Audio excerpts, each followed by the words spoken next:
आपकी तैयारी चाहे जैसी भी रही हो, अच्छी रही हो, खराब रही हो, एवरेज रही हो, लेकिन आखिर के 3 महीने में आपने अगर जम के काम कर दिया तो आप निश्चित रूप से 75% प्लस के हकदार हो जाए, निश्चित रूप से। लेकिन आपने पिछले 9 महीने बहुत अच्छे से पढ़ाई करी, एक्सीलेंट, और आखिर के 3 महीने में आपने लापरवाही कर दी, तो मैं आपको निश्चित रूप से फुल कॉन्फिडेंस ये बोलता हूँ कि आपका 60 to 70% आएगा कि नहीं आएगा, इसमें भी डर। तो जैसे क्रिकेट के वनडे मैच में आखिर के 10 ओवर बहुत इंपॉर्टेंट होते हैं हाई स्कोरिंग के लिए, वैसे ही किसी भी एग्जाम के एस्पायरेंट के लिए भी आखिर के 3 महीने इक्वली इंपॉर्टेंट होते हैं, और उससे आपके जो मार्क्स हैं वो निश्चित रूप से उसमें 20 to 30% का इजाफा हो सकता है। इंस्टीट्यूट में भी जब हम लोग रेगुलर क्लासेस ले रहे होते हैं तो आप ये बात हमेशा ध्यान रखिएगा कि हम लोगों का मकसद जो है आपको एग्जाम के लिए तैयार करना नहीं होता है। जब हम लोग आपका फाउंडेशन कोर्स चला रहे होते हैं, सपोज आपका फाउंडेशन कोर्स अप्रैल से शुरू हो गया, मार्च से शुरू हो गया या फरवरी से शुरू हो गया और अभी तक आप पढ़ते आ रहे हैं, तो ये जो पढ़ाई होती है जिसको कि आप फॉलो स्टडी करते हैं या फॉलो बैच करते हैं, इसका मकसद एग्ज़ाम में अच्छे मार्क्स लाना कम, और इसका मकसद आपकी नॉलेज को बढ़ाना ज़्यादा होता है। इन 8-9 महीनों में जो कुछ भी आप पढ़ते हैं या हम लोग पढ़ाते हैं, हम लोगों का एक ही लक्ष्य होता है कि हर टॉपिक को आप अच्छे से समझ जाएं, हर टॉपिक को आप अच्छे से समझ जाएं, आपको कोई डाउट न रहे, ये हमारा मेन टारगेट होता है। कोई ऐसा पॉइंट न रहे जो आपके अंडरस्टैंडिंग में ना हो, हर पॉइंट को, हर टॉपिक को आप बहुत अच्छे से है ना एक्सप्लेन कर पाएँ, इसकी एबिलिटी आपके अंदर आए। लेकिन एग्ज़ाम में अच्छे मार्क्स लाना एक आर्ट है। कई बार आप देखते होंगे कि अच्छे स्टूडेंट्स होते हैं लेकिन उनके मार्क्स कम आते हैं, और कई बार एवरेज स्टूडेंट्स के मार्क्स ज़्यादा आते हैं, और आप कभी बिलीव नहीं कर सकते कि उसके इतने ज़्यादा मार्क्स आए। तो इसका कारण ये है कि आपके पास हो सकता है कि नॉलेज अच्छी है, लेकिन एग्जाम में मार्क्स कैसे ज़्यादा लाना है इसका आर्ट आपको नहीं पता है। ये आखिर के 3-4 महीने में हम लोगों को यही आर्ट सीखना पड़ता है। ये कला अपने अंदर विकसित करनी होती है, डेवलप करनी होती है कि हम कैसे ज़्यादा से ज़्यादा मार्क्स सिक्योर कर सकते हैं। आई होप कि मेरी बात को आप समझ पा रहे हैं। तो अब आप कहेंगे कि सर चलिए ये बात तो हम लोग समझ गए कि अभी तक हम लोग जो पढ़ते आ रहे हैं उसका मकसद है नॉलेज बढ़ाना, लेकिन अब आखिर के 3-4 महीनों में हम लोगों को क्या करना चाहिए जिससे कि हम ज़्यादा से ज़्यादा हाई स्कोर गेन कर सकें।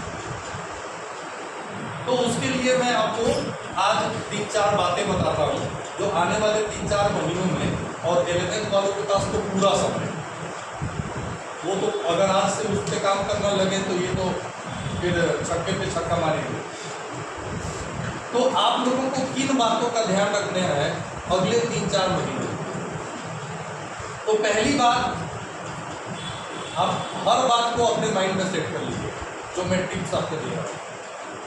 पहली चीज़ कि अभी के बाद आप घर पे जो भी पढ़ाई कर रहे हैं, जो सेल्फ स्टडी कर रहे हैं, उसमें आपको सिर्फ एक चीज़ पे हमेशा ध्यान देना है कि आपको बोर्ड के जो क्वेश्चंस हैं जो पिछले 8-10 सालों में पूछे गए हैं, ठीक है, उन क्वेश्चंस को सॉल्व करना है, उनका आंसर आपको लिखने की प्रैक्टिस करनी है। ये पहला टास्क है। एक क्वेश्चन बैंक आप सब लोग ले लेंगे और उस क्वेश्चन बैंक में ईयर्स में जो भी क्वेश्चंस पूछे गए हैं उनको मैथ में है तो सॉल्व कीजिए, एक एक क्वेश्चन को सॉल्व कर लीजिए। फिजिक्स में, केमिस्ट्री में जो भी क्वेश्चंस पूछे गए हैं उन क्वेश्चंस का क्या आंसर होगा उसको तैयार कीजिए। This is the first task you have to complete. हालांकि मैं जानता हूं कि अगर आप प्रयास करें तो ये बहुत मुश्किल काम है, ये इतना आसान काम नहीं है कि पिछले 8-10 सालों की क्वेश्चंस को आप कर पाए। तो इसके लिए इंस्टीट्यूट आपकी मदद करेगा। जब हम लोग क्रैश कोर्स से स्टार्ट करेंगे तो उसमें हम लोग यही करेंगे, पहली चीज।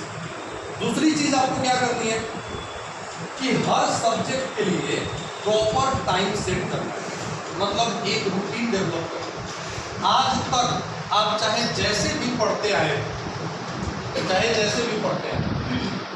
उसको छोड़ दीजिए। अब आज से एक नई रूटीन आप डेवलप कीजिए। अगर मान लीजिए कि आपको घर पे 6 घंटा या 7 घंटा पढ़ने का समय मिलता है, हर बच्चे को अलग अलग टाइम मिलता है, किसी को ज़्यादा समय मिलता है, किसी के ऊपर कई सारी जिम्मेदारियां रहती है तो थोड़ा कम समय मिलता है। लेकिन जितना भी समय आपको मिलता है, तो चाहे 4 घंटा हो या 6 घंटा हो या 8 घंटा, जितना भी समय आपको घर पे पढ़ने के लिए मिलता है उसमें हर सब्जेक्ट के लिए जगह रखिए, हर सब्जेक्ट के लिए। ये नहीं कि आज हम केमिस्ट्री पढ़ लेते हैं, कल फिजिक्स पढ़ लेंगे, नहीं। ये बहुत ही गलत और बहुत ही घटिया तरीका है एग्जाम की तैयारी करने का। हमेशा अगर आपके पास मान लीजिए 6 घंटे हैं तो आप ऐसा कुछ कर सकते हैं कि 1.5 घंटा फिजिक्स को दिए, 1.5 घंटा केमिस्ट्री को दिए, 1.5 घंटा बायोलॉजी को दिए, 1 घंटा में आपको क्या कहते हैं इंग्लिश को दिए, आधा घंटा हिंदी को दिए। एक भी सब्जेक्ट को इग्नोर नहीं करना। तो ये एक बढ़िया रूटीन आप डेवलप कर लीजिए। इसको आपको अगले एग्ज़ाम तक, जब तक एग्ज़ाम शुरू नहीं हो जाता है तब तक आपको। तीसरी चीज़ होती है जिसको हम लोग कहते हैं एग्ज़ाम के पैटर्न पे मॉक टेस्ट। मॉक टेस्ट समझते हैं? जिस तरह से एग्ज़ाम में आपको क्वेश्चंस पूछे जाने वाले, एग्ज़ाम में आपका जो मॉक टेस्ट, जो पेपर होता है एग्ज़ाम, सेम वैसा ही पेपर आपको घर पे पहले से देना है और ठीक उतने ही समय में देना, 3 घंटे या 3 घंटे 15 मिनट। इसको मॉक टेस्ट बोलते हैं। तो ये आप अपने लेवल पे नहीं कर पाएंगे, इसको इंस्टीट्यूट के थ्रू कराया जाता है। जो भी आपका क्रैश कोर्स स्टार्ट होता है तो उस क्रैश कोर्स में हम लोग क्या करते हैं कि आपको कई सारे मॉक टेस्ट करते हैं और उन मॉक टेस्ट में हम लोग हर सब्जेक्ट का, जैसे मान लीजिए कि फिजिक्स है तो उसका 3 घंटे 15 मिनट का टेस्ट होगा और उसी पैटर्न पे लेंगे जिस पैटर्न पे आपका एग्जाम होगा।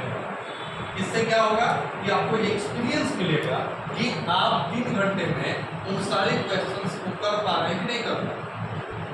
क्योंकि बिहार बोर्ड का जो एग्ज़ाम होता है, अगर उसके स्कूल्स की बात करें तो बिहार बोर्ड के एग्ज़ाम में क्वेश्चन टफ नहीं पूछे जाते, डिफिकल्ट क्वेश्चन उसका नहीं होता है।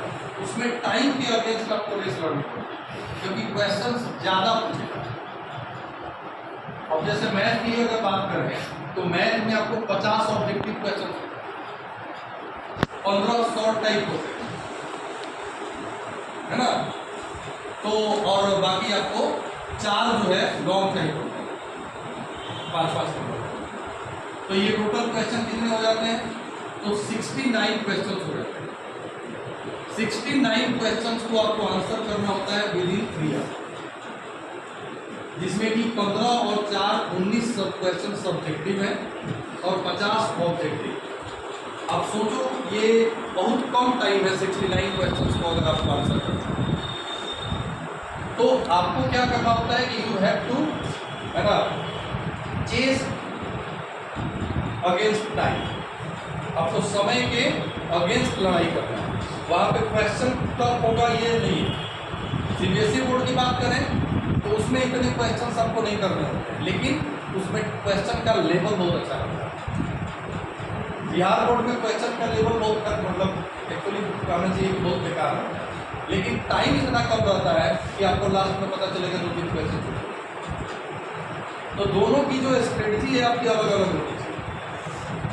तो मॉक टेस्ट वगैरह जो है ये क्रैश कोर्स में हम लोग आपको जब करवाएंगे तो आप लोग एग्जाम के पहले वो एक्सपीरियंस ले पाएंगे। और मान लीजिए कोई बच्चा मॉक टेस्ट नहीं दिया, सीधे वो एग्जाम में गया और मैथ के पेपर में वो एग्जाम देने लगा और उसमें उसके 4 क्वेश्चन छूट गए, उसके बाद कोई सुधार हो सकता है? पॉसिबल नहीं। लेकिन अगर हम वो एक्सपीरियंस पहले ले लेते हैं तो डेफिनेट है कि जब वो एग्जाम में जाएगा तो उसको पता रहेगा कि जब मैंने मॉक टेस्ट किया था तो उसमें 5 क्वेश्चन छूटा था, तो मुझे अभी ध्यान रखना है इसका। तो ये एक इम्पॉर्टेंट चीज़ है जिसको हम लोगों को करना है इन 3-4 महीने। और एक बात कि इसमें क्या है ना, अभी दीपावली छठ भी आने वाला है, तो इसकी छुट्टी के बाद ही हम लोग क्रैश कोर्स जनरली स्टार्ट करते हैं। तो आपको उसके बाद मतलब ये जो हॉलीडेज हैं इसके बाद आपको अपने यहाँ जब पढ़ाई हो रही है तो उसमें क्लास गैप्स नहीं है। अगले 3-4 महीने आपको हर चीज़ से अपने आप को फ्री करना है। क्योंकि क्या होता है कि आप 3-4 दिन जो है गैप कर दीजिए, 5वें दिन आपको पढ़ने का मन नहीं करेगा और 3-4 दिनों में जो नुकसान हुआ सो हुआ है। तो एक एक गैप जो है ना बहुत भारी पड़ता है इन 3-4 महीने। तो आप लोगों को क्लास गैप्स बिल्कुल नहीं करने हैं। जो भी टेस्ट हो रहे हैं उनको ईमानदारी से घर पे काम करना है कि अच्छा परफॉर्म कर सकें। और बाकी जो मैंने आपको बातें बताई उनका आप ध्यान रख पाए। तो मुझे लगता है कि एग्ज़ाम में कोई ऐसा रीज़न नहीं है कि आपका 80% से कम मार्क्स आए, ये मुझे श्योर लगता है। क्योंकि इवन क्रैश कोर्स में हम लोग इतने क्वेश्चंस आपको करा देते हैं ना, इतने क्वेश्चंस करा देते हैं जो डायरेक्टली आपको बोर्ड एग्जाम में आते हैं। वो हम लोग का होता है रिसर्च। हमको पता है कि अगर हम सॉलिड स्टेट चैप्टर का कौन कौन सा क्वेश्चन कराएंगे तो एग्जाम में इस बार उसमें से आएगा। तो हम लोग जो है अभी वो सारी चीज़ें छिपा के रखते हैं, उसको सीधे हम लोग क्रैश कोर्स में उसकी तारीख को बोलेंगे कि आपको किन किन क्वेश्चंस पे फोकस करना है। क्योंकि एग्जाम में ज़्यादा मार्क्स लाना क्या है, एक आर्ट है। पता चलेगा कि इन 3 महीनों में 4 महीनों में ऐसा ऐसा क्वेश्चन पे आप काम कर रहे हैं जो एग्जाम में आने ही वाला नहीं है, तो टाइम का वेस्टेज है। तो ये हम लोग अपने एक्सपीरियंस से आपको बताएंगे। तो इन्हीं बातों के साथ मैं आज का जो ये अपना सेशन है ये कंप्लीट करता हूँ, क्योंकि मुझे पता है कि आपको भूख भी लग गई होगी और आप जाने के लिए बिल्कुल आप क्या कहें बेताब है, और इससे ज़्यादा बोलेंगे तो आपको नींद आने लगेगी। आप सोचेंगे चलो अब यहीं पे सो जाते हैं। तो चलिए इन्हीं बातों के साथ मैं अपनी वाणी को विराम देता हूँ और